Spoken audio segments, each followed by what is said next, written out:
Hi guys and welcome to the Arsenal Remontada. Arsenal 0, Chelsea 2. Now, I went to the game yesterday and I'm not gonna front. I wasn't expecting anything. The fears that I had in the original podcast where I was talking about Ben White, I know I was reading about Ben White potentially having COVID, turned out to be true. Ben White was ruled out with COVID earlier during the day. On the way to the game, I was thinking, great.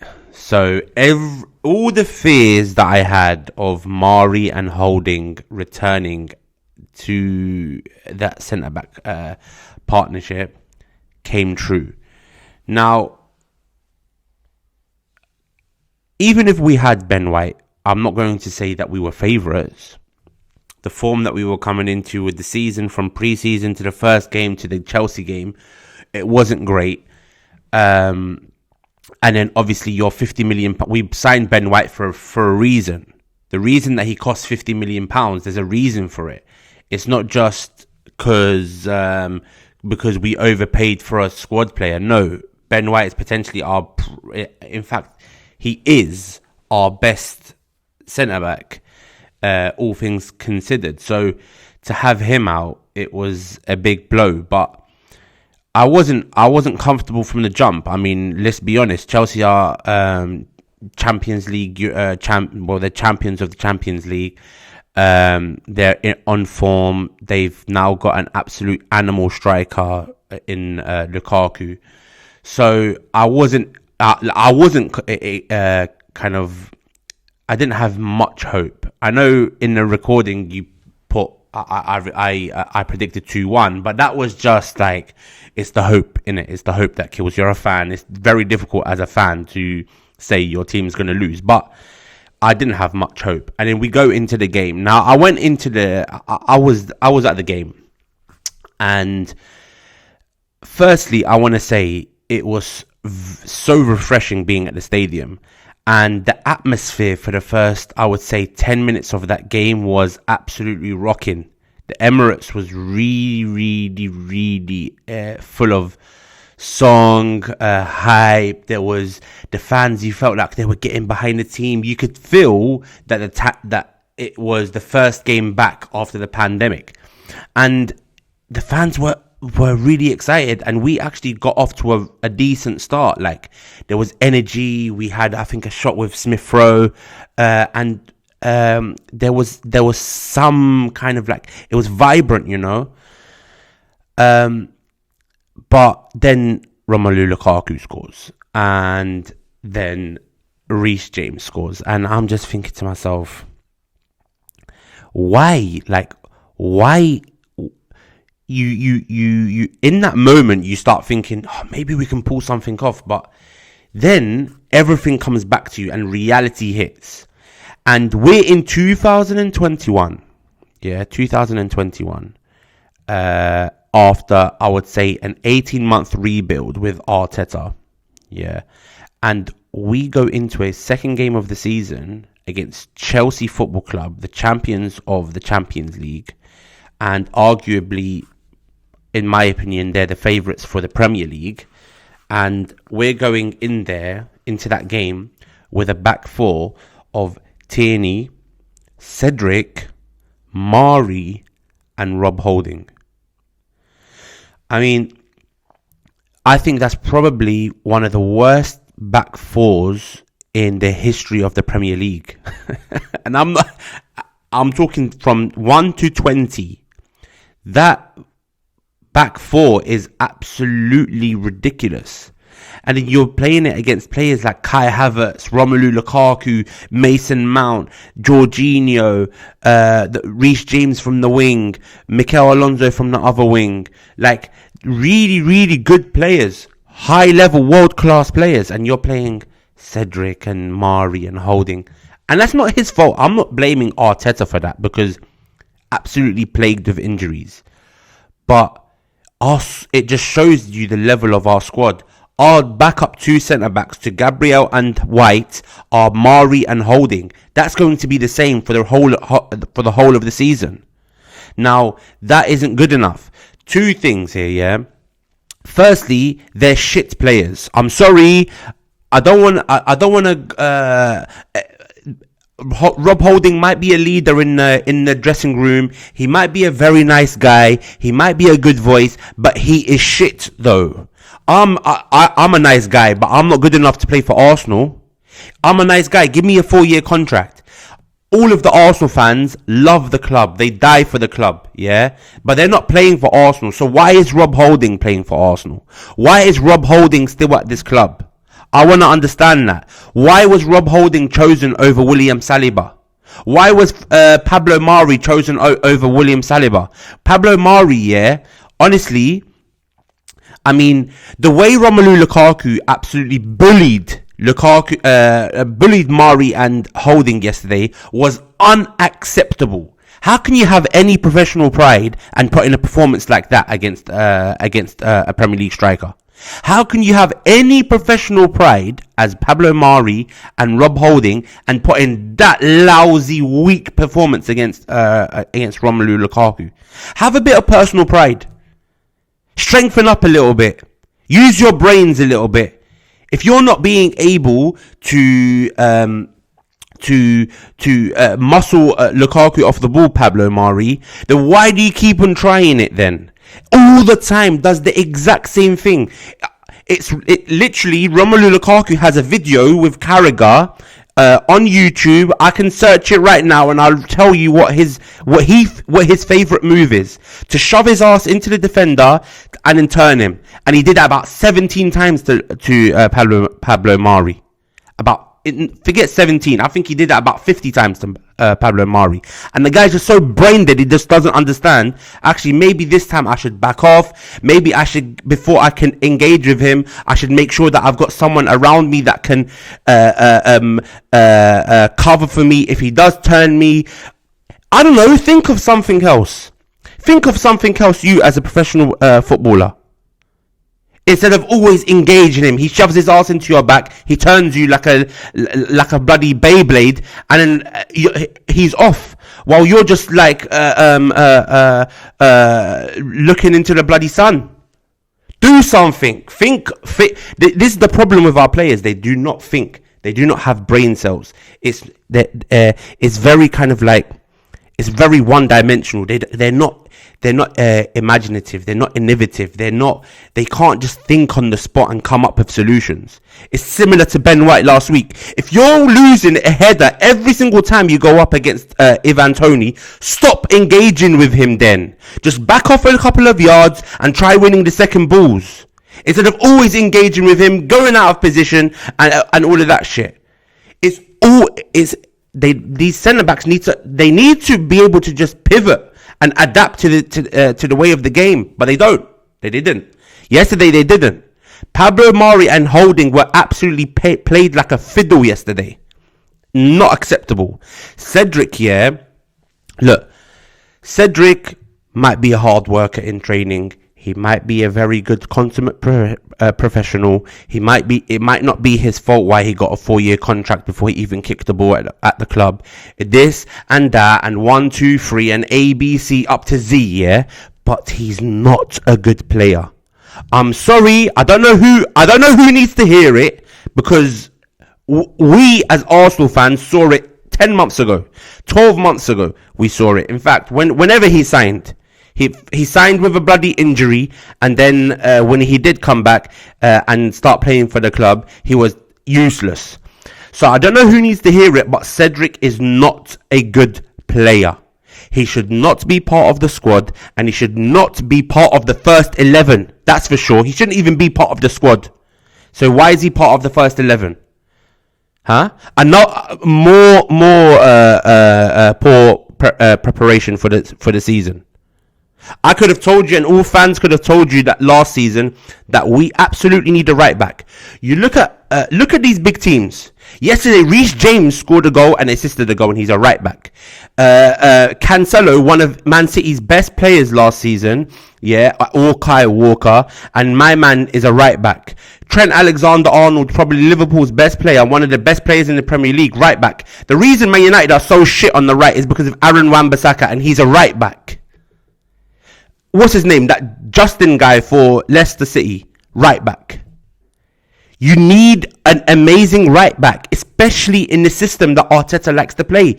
If you're obsessed with Guardiola, which is fine, that's your thing, whatever. If you're obsessed with Guardiola, then you need to get the players in place to be able to replicate that. And if you ain't got a right back, then it's a big problem. Me personally, I would have preferred to see Ainsley Maitland-Niles there. Ainsley Maitland-Niles is better on the ball than Cedric. He's quicker than Cedric. Yeah. In fact, if you played Cedric because of a pace issue because of Werner, I can understand that. But you should have played Ainsley Maitland-Niles because he's the one with the he's got more energy. He's younger. He's an Arsenal through and through lad. Yeah, he's better on the ball. He's a better crosser than Cedric. He can play the inverted role. But you went and played Cedric. Okay, but I'm gonna guess that you did that because you thought Werner was playing. But if you knew that Havertz was playing, then why didn't Chambers start? Because on Chambers' side, you've got bloody Havertz and you've got what's his name, Mikel Alonso. They're not exactly blistering pace. You could have played Chambers there, who's by all accounts a much better right back than Cedric, and he's still not good enough. So you played Cedric there and he dropped an absolute stinker. Whenever my man gets the ball, I just feel like he's going to drop or he's going to fall over or he's going to give the ball away or he's going to make a mistake. And it's not the first time either. It wouldn't be the first time. Absolute calamity. You got bloody Cedric and Holding on your right side of defence. Cedric and Holding. And you've got Pablo Mari on your left centre-back side. And you've got Tierney. Now, Tierney dropped a shocker yesterday. But Tierney, and I looked at the goal. Pablo Mari's positioning is absolutely terrible. And the reason that Tierney had to drop in is because Pablo Mari literally just ran out of position to close Lukaku in the midfield area where Lukonga should have been. And that meant that Tierney had to drift inside to cover I think it was Mason Mount or whoever that was inside. So it just left Reece James out on the wing on his own. It wasn't acceptable. These kind of performances are not acceptable. Yeah, it's just ridiculous. Some of these players are absolutely brain dead. They're brain dead. Yesterday, Mari and Cedric's performances yesterday were brain dead. Imagine you as Tierney, and like I said, I'm not excusing Tierney's performance yesterday, but Tierney has got enough credit in the bank, and we all know what kind of player he is to know that my man's not shit. He's a very, very, very good player, and I think he would be part of a title-winning team. Yeah. But imagine you're Tierney and you've got bloody Pablo Mari next to you. If it was me, I'd also be doing the same thing. I'd be compensating for Pablo Mari. I'd be thinking, fuck now. This guy's probably going to do some madness right now. Let me cut inside. Let me drift inside, because if he does a madness, I need to be there. And unfortunately, in my opinion, Saka wasn't working hard enough down that left wing yesterday. He wasn't supporting Tierney hard enough. I'm going to excuse him. First game back, all of that nice stuff. But he really needs to pull his socks up as well. So that's from the defensive position. And look, Xhaka dropped a absolute stinker yesterday as well. Yeah. And this is why, another reason why I'm going to get onto art. So, Holding you gave a new contract to, Mari you signed, Cedric you signed, and started him. That's all on the manager. I'm sorry, that's all on the manager. And by the way, before I continue with this, I'm still not Arteta out, So those three decisions are all on the manager. Yeah. Then you got Xhaka. Now Xhaka, yeah, dropped a stinker in my opinion yesterday. He was not very good at all. And this is the problem that you're going to have because you doubled down on him and you made him captain. So this is the problem that you're going to have from now until the end of the season. Xhaka, the problem with Xhaka is not him as a player. Him as a player is a decent enough player. I think you could probably have Xhaka in your team and potentially reach in and around the top 4, maybe just off. Yeah. The problem with Xhaka is the water under the bridge with the fans. Yesterday, every single time he'd be a little bit slow on the ball, or every single time he'd lose the ball, whether it's in our half or in the opposition half, the fans get on his back. Now, rightly or wrongly is not my thing, but the point is there's too much water under that bridge, and you've persevered with him, and that kind of stuff is going to happen every single week, and that's not good for Xhaka, that's not good for the team, and that's not good for the atmosphere. But you've doubled down on him, and you knew that was going to that was going to happen. You knew that was going to be the circumstances. I could have told you that. A bloody Stevie Wonder could have told you that. How can you not see that? How could you not see that was going to happen with Xhaka? Huh? I don't understand it. How can you double down on a player that has such a toxic relationship with the fans? And like I said, I'm not saying it's the fans' fault. That the fans are in the right. I'm not saying that. Xhaka might be in the right. My point is that is the reality of the situation, and you have to deal with reality. You can't deal with how you want it to be. Look, Emery got sacked, yeah, because he doubled down on Xhaka. Emery got sacked for it. He made him captain. The madness happened at Crystal Palace, yeah, and after that, it just got too toxic with Emery, and he ended up getting sacked. Arteta, the Xhaka decision by Arteta will get him sacked. If we do not sign a midfielder before the end of the season, yeah, and if we do not get a midfielder that can come into that team, slot into that team, alongside Partey, yeah, then we're in for a long season, and Arteta is in for an even longer season. You got to start making the right decisions, and he hasn't been. I'm sorry, I'll talk about the injuries. That's not a problem. We'll talk about the injuries. But let's talk about the here and now and the decisions that he's made in the market. In the market, he made the decision to not loan Holding out to Newcastle, give him a new contract, all of that nice stuff, and get rid of Saliba before him. He made the decision to buy Pablo Mari. He made the decision to get Cedric. He made the decision to keep Xhaka and give him a new contract. So these decisions are all his decisions. And yesterday against Chelsea, it was those 4 pricks that absolutely let us down. So actually, I'll remove Holding for that because he's an honest guy. They might all be honest guys, but I don't think Holding was the worst player on the pitch yesterday. However, Cedric, Mari, and what's his name, Xhaka, terrible performances. And like I said, the Xhaka thing, yeah, is if that was a different player, if that was a Bruno Gomes, or if that was a Locatelli, or if that was a Bissouma, or if that was a X player, yeah, and he made the same mistakes that Xhaka made yesterday, the players would not be on his back like they were with Xhaka yesterday. The problem with Xhaka is that there's water under the bridge, and every time he makes a small mistake, a big mistake, he takes long on the ball, he misplaces a pass, whatever it may be, the fans are going to be on his back. What is there difficult to grasp about that concept? Just move on from the player. You got an offer, move on from the player. Just move on. Just move on. Get a different player instead. Xhaka is not Messi for you to be absolutely obsessed with keeping him. It makes no sense, especially when you're bloody keeping players like Mohamed El Neni. It doesn't make sense.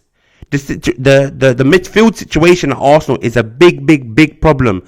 Who here has confidence that Partey is going to be fit for the whole season? And if you do, it's misplaced confidence. Because he hasn't shown that he will be able to. And our midfield without Thomas Partey is a bottom 5 midfield in the Premier League. Xhaka, Elneny and Lokonga are bottom 5 midfields in the Premier League. Lokonga is a big talent. And Lokonga is very, very, very good on the ball. But Lokonga at the moment without the ball is not good enough.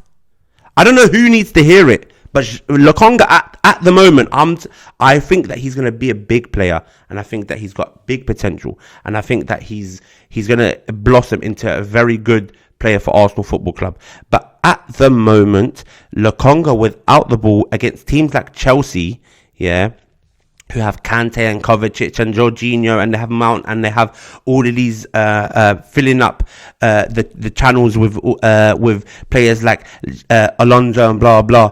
Lokonga did struggle. Lokonga struggled to get with the second balls against Brentford, and he struggled with the second balls or without the ball against Chelsea, and it's not his fault. It's not his fault. He shouldn't be in this position so early in his Arsenal career.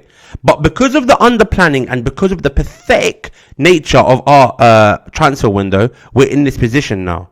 Who at Arsenal Football Club decided that midfield, centre mid, wasn't a priority position? We went and bought Aaron Ramsdale for 30 million, yeah, before we bought a centre mid. Who has made this decision? Who has made this decision? It just doesn't make sense. These decisions don't make sense. They're sackable decisions. They're the decisions that give you a start in the Premier League like Arsenal have had. Because Xhaka and Lokonga midfield pivot it's not beating Chelsea, and it didn't beat Brentford. So it shows you that the level it's at. And then you look at our attack here, and yesterday I'm not going to go in too much on the attack because I think we just played the better team. The better team beat us, and our attack is full of just real youngsters, like with the Martinelli and Saka and Smith Rowe and all of these kind of guys. Especially when you think about Martinelli's been back from training from the Olympics for 2 weeks, I think it is, or 1 week or whatever. Saka's been back from holiday for a few weeks. And then obviously Smith Rowe, and you've got Pepe. Smith Rowe was our best player yesterday, so I'm not going to go in on him. And Pepe, I thought he was half decent, like he was trying things here and there. I think there's fundamental problems though with playing Smith Rowe in the 10. And just because Smith Rowe has the number 10 shirt, he's not a number 10. I don't know who needs to hear this, but Smith Rowe is not a number 10. Smith Rowe drifts too much out to the wide positions and is never available in the middle of in the centre positions for him to be a number 10, and that's very detrimental to our play, because the problem with it is that Pepe's staying quite wide as well, and so was Saka yesterday. And so if Smith Rowe also goes wide, then you're not creating any triangles, because unfortunately we lack a presence up front. So we have no triangles. We have no one to play off. It's literally just bring it down the wings, run down the wings and cross it. Because we have no triangles. We've got no one in the middle of the park. You look at the attacking mid and the centre forward positions, and they're always empty. They're always vacated. Why? Because Smith Rowe is not a number 10, and we don't have a striker. I'm sorry, Martinelli, he might be an amazing player in the future, yeah, and I still think that he will be. But in the first 2 games of the season, and I'll excuse him because of the Olympics and stuff like that, but he needs to start showing more. His control with the ball, his dribbling, his linking up with players, all of this kind of stuff. He'll always give you energy, and he'll always give you high energy and intense pressing and all it, and determination and all of that good stuff. But I'm talking about actual football technique, and that needs to improve. He needs to massively improve on that. I hope he will, and I think he will, but it needs to be sooner rather than later, because at the moment we're lacking so much. We have no physical presence in the box. You look at bloody Lukaku and compare that Lukaku with any of our strikers, And okay, he's £100 million striker. But the point stands that we have no physical presence in the box. There's no one in the box that you think, yeah, lump it to him. He can hold off the ball and bring players into play. Or you can cross it to him and he's going to win headers. Or even that he's going to hold off a player and link up with other players. We don't really have that. Lacazette can do it at times, but Lacazette lacks so much in other attributes that he's also difficult to get behind as well. So we've got a big problem running through our whole team.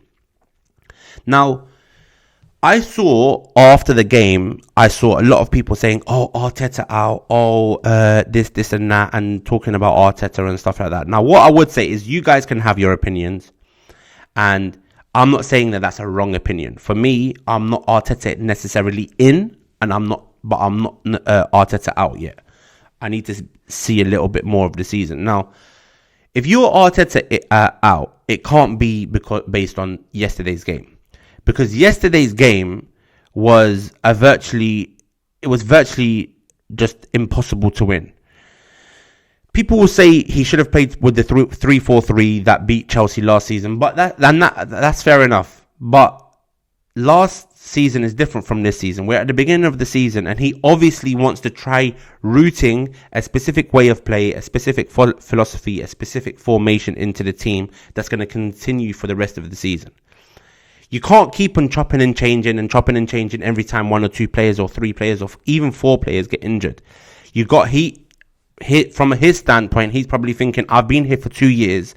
I need to implement a specific style of play and a formation that I'm going to be using when my players are fully fit. And I can understand that, to be honest. I can understand that because even 3-4-3 with the players that we had available yesterday, we were probably going to lose. So you might as well just stick to your guns, stick to your style of play and continue with it. Now, anyone in this league that has 9 senior players out injured, and of those 9, 6 of them are potential starters in your first 11, is going to struggle and is probably going to lose against the European champions. Now, you can tell me that he should have found solutions, he should have done this, he should have done that. But Van Dijk got injured for Liverpool last season and they dropped 30 points. It's not easy, and they were the champions of the Premier League. They had just won the league. And they had won the Champions League before that. So you losing one player, if they're your best player, is detrimental to the team. Imagine if you lose 5 or 6. And of those 5 or 6, you've lost your starting centre-back partnership. You've lost your best player. Forget best midfielder. He's your best player. Thomas Partey is our best player. Yeah. You lost your captain, and you lost arguably your best striker. So you've lost 5 players there, and then if you want to add to that things like you have no right back yet, your left back got injured, your left winger Saka hasn't been training for very long, Martinelli hasn't been training for very long. So if you put all of those factors together, the context is mad. It's completely mad. And how we expected to beat a Chelsea team with them players available is crazy. It was just never going to happen. We got to be humble at times as well, and you got to accept that this team is the champions of Europe. They know how to win. They're probably favourites for the Premier League.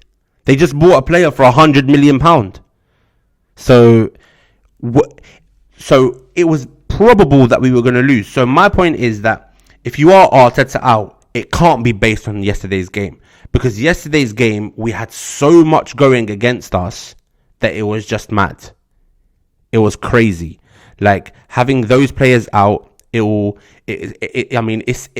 the same as... Oh, and Martin Odegaard as well. We didn't have Martin Odegaard as well. It's the same as like Man United not having Varane, Maguire, I don't know, Pogba, Bruno Fernandes, and Martial and Sancho. Where would they be? Let's be honest. Where would Man City be without Ruben Diaz and John Stones, one of their centre mids, Gundogan or something, De Bruyne, I don't know, Grealish and what do you call him, and Sterling or whatever? Where would they be? We're talking about fundamental players. And we're talking, how much did it affect Liverpool? 30 points. And we're talking about the champions of the Premier League. So imagine a team that had just finished 8th in the league and you've got 6 players out injured. It was always going to happen. That performance, I could have told you that in the morning. I could have told you that a week before when we knew the injury news. So what I'm trying to say is you can beat Arteta out. I'm not backing Arteta to the hills anymore. What I'm trying to say is it can't be based on yesterday because the context was mad yesterday. The context and the players available that we had yesterday was mad.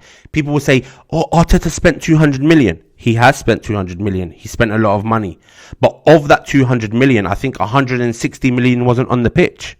It's not like he had all of his signings on the pitch and he still lost. And you can say, oh, well, he bought all of these players. Why, blah, blah. Nah, that wasn't the situation. So that's why I think that it's a little bit difficult to judge Arteta on yesterday. Now, going forward, I can't. Let's be honest. Man City is probably going to be another Chelsea.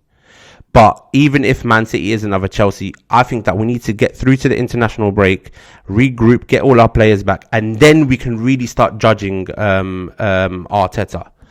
But what I would say is the transfer window needs to liven up before the end of the season, before the end of the window.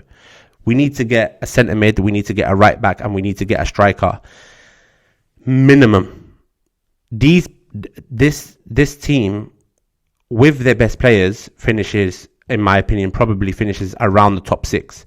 Without their best players, this team is far, far, far away. It's far away. And you can sometimes consolidate for one or two of these players, but you can't. You can't.